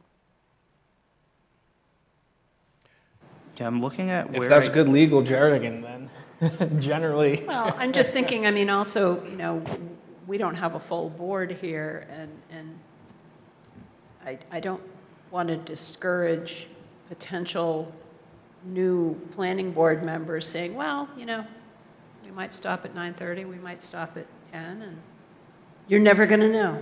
Yeah. I think we do have to have some general boundaries that, okay, we need to decide at 9 o'clock whether we're going to take up new business. I don't think we just keep Sure. plugging away. And I think if that verbiage works to change it to generally, and then it's not shall, because we changed these words quite a bit, that you shall do this. So if we generally do not take up new business after 9 o'clock, but come 9 o'clock, we can continue, and we can be specific about what we will address. That makes sense to me. Chris? Yeah, I think if having a hard cutoff of like whatever time, 10 o'clock, whatever, just after this, no matter what's going on, that's it, I would support that. Just even for the public to know, like, all right, I really want to talk about this issue, but I'm not that dedicated to it. I'm going to stay till midnight, So I think giving them the opportunity to be like, all right, it's not going to get done tonight. I'm going to leave, come back next time. I think that makes sense. But I think giving us the most flexibility is with the time we have, we can do what we want to do. And if we think we can get a piece of new business done in 10 minutes, but, we should be able to do it. Or make a good start on it. Yeah, so I would like to say, again, subconscious laziness, I moved the public hearing guidelines to the appendix, and that's where that language lives today, because it was in a weird, I'll add it back in so you can see where it was, and then remove it, and then maybe we look at the public hearing guidelines too when I bring this back. I think we maybe not at our next meeting, depending on how, maybe I'll put it on the agenda for the next meeting, and if we go a little bit late, then we can push it to the following June meeting. But I'll make some changes to this, because I see where it did drop off and why it's still in the summary. So I think I will, next time you see this, I'll add it back in, delete it, and then and we'll have the complete document with all the attachments, so if it looks good, you guys can approve it then, or we can just amend it on the floor and then approve it, so. Oh, right, yeah, because it says in the public hearing guidelines, meeting duration, no new business will be taken up by the board after 9:00 PM, and the meeting will adjourn at 9:30, unless otherwise decided by majority vote of the board members present. Yeah, so You know, it's all in one sentence. I suppose you could argue that we already have the flexibility to take up new business after 9:00 if we agree by majority vote. But why not be specific? yeah, I can clean that up and add it back in and figure it out. Thoughts from board members on consent items? This is something that Charles and I had talked about. We've talked about it a few times now, and there's been a few scenarios and some situations where we think that there could be an item where the board says, yes, we've presented with the information, it's yay or nay, and maybe doesn't take a lot of deliberation, but needs to be addressed by the board. Could be calendar items, could be where we have applicants sometimes where they've requested to be tabled, but they're midway through an application, that could then be a consent item, and we accept the consent items and we move on and everyone knows right away. Another example in here was, where is it here? Did you have in here application of completeness in here? Did you mention that in that? Or is that part of one of the things you wanted to talk about? You said you had some thoughts in there. I have a lot of thoughts on this. Just of kind of if there's any questions on what a consent item is. But really what I'm teeing this up to be, and Matt and I have talked about this pretty extensively, is making the application completeness review less what I've experienced here is that they become a lot, you guys want to talk about the application, right, when you see it, when it's in front of you, asking questions, and a lot of times the limits of the board in that sense is it a complete application? So just, and I can skip ahead about this because we talked, Matt kind of gave a better overview, quicker overview in less words than I would do here. So if you haven't experienced a consent calendar before, it'd be any of these items, and you can either approve them all together or you can take something out. So you still have the opportunity to review it, but it takes a lot of those administrative reviews up top, whether it's a table request, application completeness. Doesn't change anything about application review, so no changes or requirements to public hearings, approval projects. Anything that requires a public hearing will still be in new business, but it's very, administrative reviews. And there's just great benefit to everybody for a lot of these. And our intent is to not looking at this in a vacuum, is to put application completeness review in there. Give a more thorough report from the staff perspective, so we now have that updated checklist. I feel a little bit more comfortable with these submission requirements, a little bit more comfortable, so that's why I'm really willing to put this to the consent calendar, just so we can say like, hey, they have a complete application, and we can work with the applicant beforehand to make sure that their application is more complete. Go to the planning board, which is the requirement for a lot of like subdivision state law, and schedule a public hearing and site walk that way. And it'll be a little bit easier for everybody to keep that more fluid. Plus, it'll save, one of the complaints I've heard from a lot of our applicants is just the amount of meetings. So if it is a little bit more administrative, we take a look at the application, what is missing, and if there is something that jumps out to me, I can catch it beforehand and reach out to the applicant and be like, hey, like before I put this on the consent calendar, we need X, Y, and Z, it needs to be clear. And we're kind of developing our own, or we've developed our own application pre-screening too before it comes to the planning board to make sure that these are more complete applications. So there's, for example, if there's an application for completeness and it's in a consent item and the board finds, if a board member finds it not complete, yeah, we could get to that consent item and a board member could request that we take consent item A out And bring it to new business and discuss. And bring it to new business. So with that, for example, if we take it out of the consent item, we then have planning board public hearing guidelines, public comment, and then applications for review. So do we need after public comment, before applications, do we need a new business item, or would it go right into, so for example, when it gets pulled out of a consent item? It would go to becomes new- application reviews and public hearings. Okay, as the first item, it would become the new first item? Yes. Okay, so maybe, can we maybe, I don't know, be clear as to somewhere? I don't know if it has to go in here as to how we would do that or somewhere else, but, so then with that, then it would become a full, hypothetically, if I feel that it's not complete, we pull it out, the board would vote on that removal? Or is it, if a board member recommends it or wishes for it to be out, then it's just out?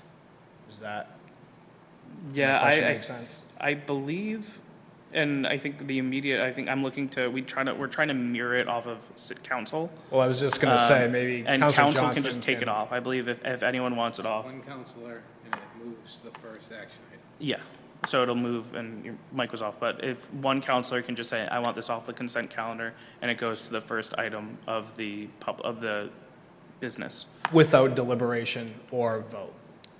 Yes. Okay, that's. Yeah, it's like, it would be, the chair would ask, is there a motion to approve the consent calendar? Jim could be like, I don't think this one's complete, I'd like to take it up in new business, and. And we do it? Yeah. Okay, Although the language we have here right now. Yeah, I doesn't- can, the doesn't language I do have that. here is a vote, but if we want to do it that way, that's flexible. I'm fine with that. Well, thoughts, Jim and Well, Chris? well, the concern I have, I think it's a great idea, and I think particularly with application completeness, because you're right, sometimes we'll go into too much with the applicants. On the other hand, if someone has an application completeness issue and it's on the consent agenda, wouldn't that applicant nonetheless want to show up at the meeting? Probably. Because they don't know if it's going to get pulled off the agenda or not. So they'll have to be ready to do a full presentation anyway, right? Yeah. Okay. Well, that's fine under that But we would still context. prepare like application completeness memos, and if we did move them to the consent calendar, I would make sure that those are have a little bit more detail to them as well. Sure, I have a thought on your comment, Chris. My thought is, I think it's a good idea. And I think, in general, if, as a board, we feel like we have a competent staff at the city and they can review their process and streamline it, I think saving everybody time is a win-win. My only thought would be, if we have a situation where anyone can say, all right, I don't like that, let's review it, it might, just to add devil's advocate, it might end up causing more problems, because then it's like, all right, to Jim's point, the applicant is thinking, it's no big deal, they don't put a full presentation together, and if it becomes a regular thing where it's just constantly coming up, where it's like, all right, basically every application review gets brought to the front of the agenda, I could see it becoming a bigger time sink. So for that reason, I think it might make sense to do it as a vote, as just like, yep, the majority thinks it should stay as part of the general thing. Obviously, it's not part of our current operating procedures, so it's hard to say how it would look, but that's my only devil's advocate thought is. Sure. Yeah, I mean, I think one of the if that, to your point, if it does get pulled out, or we say one member says, I don't want these, I want these, they go to the agenda, the floor goes to that person who moved it. So if you made that, they'd be like, all right, Chris, what, do you not find this application complete? What are your specific things? And then at that point, it goes to a majority of the board vote. So it's a conversation, and if it's like, hey, like, it's missing this piece, applicant can speak to it if they're here. If not, staff can probably, like, ideally, staff could speak to that and say, yes or no. But with a consent calendar, I wouldn't bring something that is incomplete for your board. Like, for now, in these situations, a lot of times there's stuff, it's like, no, they don't have financial capacity. But he has provided this. I think part of the pre-screening of staff and what we're trying to do with this, looking at the application before it comes in, is making sure it's, complete and doing like hey, you don't have this, we're not going to accept it. And we've been a little bit more strict with our applicants on that over the last few months. And at least personally, I've seen the quality of applications start to increase with that. So I don't think it could be abused to an extent like that, because it would just go to a vote immediately after. And it would be like, is it complete? No, why do you not think so? Great. And I think the intent is to kind of separate application review and deliberation from application completeness, which is more administrative. And in that consent calendar, we'd have to figure out how we want to schedule a site walk. That might be part of the planning board, like, hey, the planning board will discuss this later. That's one thing I was thinking about, but staff would put a public hearing date in there, and then we would work to coordinate a site walk.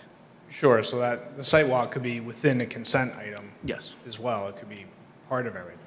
Yeah, we could say like, does the planning board want a site walk for this? And then we can schedule it in the planning board conference later in the evening. I can think about that a little bit more. Sure, and then, so I guess to both of the comments, which is good, we've historically had the applicant give a brief presentation for application of completeness, but does anything in our ordinance require that or say we must do that? Okay, I didn't think so. So if we do a consent item and it gets removed and we have discussion, that's okay, but unless the board wants to or specifically asks a question to the applicant, we don't have to have a presentation from them if we don't want to, or and I bring that up like that because there are municipalities that I've been before that they have an application of completeness and the applicant they don't show up. You're not allowed to give a presentation. The merit of your application is your documents. There's no opportunity to sell it to anybody. You have to present it.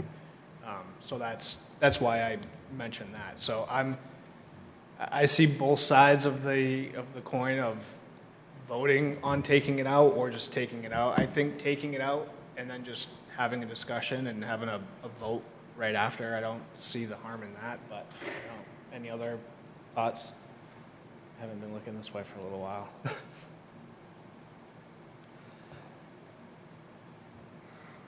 I think it could be a great time-saving measure. I would like it just kind of spelt out, the exact procedure, that, hey, if you pull out, it goes to the first item on the agenda, so it's not challenged later by somebody saying, oh, we'll intentionally push that one down. But I think it's definitely worth trying, and we can, because there are checks and balances in there for all of us to have our points heard, so. Yeah, and I agree, and the board, I think we work well together, and we hear each other, and we have good discussions, so I don't think there's any. Yeah. Okay. Chris? Just more of a clarification. So you have the list of things that would be either approved or not approved. Say I don't like B. That immediately comes for review. We discuss it, decide whether that gets pulled out, and vote on it. And if it passes a majority, then it gets voted on. Is that kind of how it would structurally work? Yeah, so I think we would have, if we had, for example, 5 consent items and a board member says, I'd like to remove item 4. So we remove item 4, it becomes the first item in new business or in applications. And then the consent item vote then is for the remaining 4 items. Gotcha. So we would vote on that. We'd continue to our public hearing guidelines, public comment, and then our applications for review, and then that item Would that be the we first removed, the board chair would introduce it and then immediately turn it over to whomever requested it to be removed. And then we start our discussion and deliberation and then vote from there. Yeah. Would it make sense if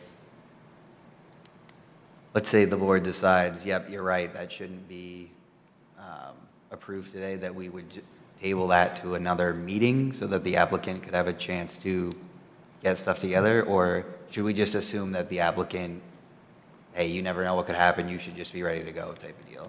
I think if it was substantial, it would be depending on the deliberation. It could be simply a clarification. Yeah. Like, hey, you said that, this isn't, I'm reading it differently.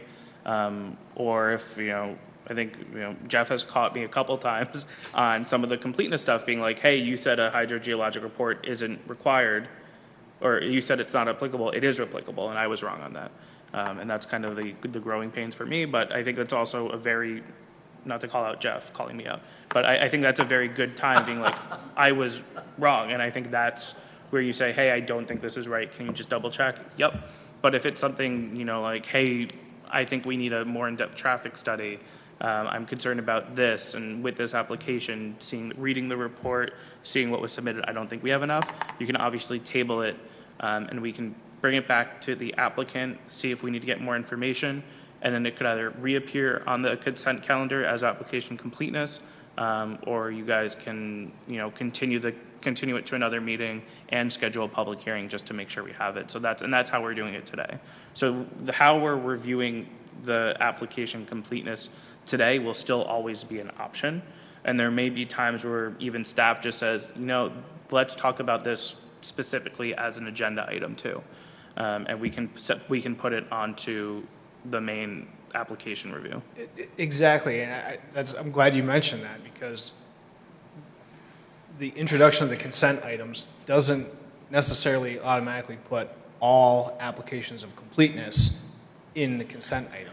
They can still be brought by staff under normal, regular applications and say, hey,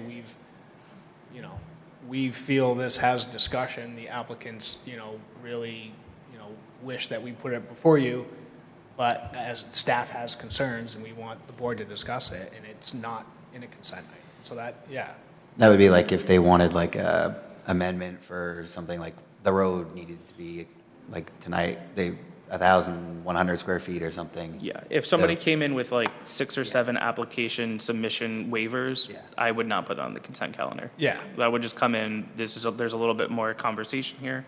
It really depends on the application. It gives staff a little bit more flexibility. I think the intent is to save a little bit of time long-term on kind of our standard applications. Like I know we're gonna have one in June that's gonna be a breeze. And that's one I would love to have on the consent calendar tonight, but just making sure that we, schedule it ahead of time depending on the application. It's a little bit difficult. Sorry, dropped my pen. But I think this is just a good tool for everyone to maybe increase the efficiency, but also not take away from the powers of the board. Sure. In having this doesn't, if there's nothing on a consent item for that agenda, then there's nothing on it. No consent. Exactly. It just creates another opportunity for some efficiency. So okay. Jeff. Just want to touch base. I think what you talked about, your experience in other communities, not having the applicant come up and kind of give a presentation just for application completeness could really start to save us from going astray really quickly with, our notes. We all have our notes from what we read over the packet review. I think that's a great opportunity for here, and I think that could definitely save us a bunch of time. So I think it'd be well worth trying. So, and it also helps with some of the perception of how long the applicants stand up there and present and own the podium. So I think there's a couple wins that we might would really benefit from trying this. And again, none of these changes that I'm proposing here require any ordinance changes. So we were careful when drafting this to make sure that we wouldn't be going into ordinance and changing some things. So this is all just more of, let's look at our process as it is today. And if any ordinance changes come, we'll be able to update it with kind of this new. So I want to get ahead of any potential ordinance changes and make sure that we're all on the same page with this document. So I can, unless there's other comments, I'll bring this back either at the next meeting or in 2 meetings from now. Maybe I'll just start on both agendas, and if we, want to take it up, if not, we can take it up at the following meeting. Sure. So, All right. And if you have any other ideas, feel free to email Matt or myself. All right, well, that sounds good. I think this, Jeff. Just one more, the cutoff for public comments that you had under section F, you talked about taking public comment up to the start of the meeting, but if it was, prior to noontime that day, then it would make it an after-the-fact packet. Is that just like a legal thing saying, hey, we're not really closing public comment? Because there's nothing in there that says that, we're not going to get it until like a subsequent meeting if it was submitted. I mean, Yeah, so this one was a tough one for me. I talked with a couple planning offices in the state, and generally the common thread was always never close public comment, because that's not you close public comment. You close the public hearing, but even if you close public hearing and continued review to the next meeting and we got public comments, we would still put those in the packet. So at least this could just be my personal experience or perspective on it. I'll take public comment online. This is more of a, if it's received before 12 in the morning, we can print it out and make copies. If we get something at 4, which has happened a bunch because people want to get it in before the planning office closes, between setting up for the meeting, it's a logistical nightmare to print out sometimes upwards of 30 or 40, and I'll report out and say like, that's more of a logistical thing. But we wanted to acknowledge that we're not closing public comment. There's not like a dead period 6 hours before the planning board meeting where if you want to share your thoughts, you can't. It's just we won't print it out. And generally people send it to the planning board anyway, so your emails would pick it up and we would just make note of it and then publish it online as part of the after-fact packet the next day. Catherine. I just noticed another small typo, again on 16, under number 5. In case of a tie vote, there's a typo in tie. Where is this? Page 16, number 5, the end of that one, does in case of a 5 vote. a yes, 5 yes. vote, yeah. The motion I should have you fails. proofread everything, Catherine. I used to be a copy editor for a magazine. That's not surprising. Yeah. Thank you for catching that. All right, great. Well, that was a good draft. Thank you, Charles. And with that, we'll move to planning board comments. I have one planning board update as well. Yes. You guys may have received emails today. We had a member of the public inquire about the quarterly traffic monitoring for the ecology school. You were all CC'd on that email with those response from VHB. They did their quarterly traffic study on March 30th. And I'm glad I'm more familiar with the condition, but we're still doing those quarterly monitoring. So the VHB did not report anything. There were no numbers that were exceeding the approved amount. So it's all as is. And we don't publicly share when the next traffic monitoring is, but it is quarterly. Great, thank you. All right, any additional planning board comments, thoughts, concerns? All right, great. Well, thank you, everyone, for being here with us this evening, and we will adjourn at 8:13 p.m. Thank you.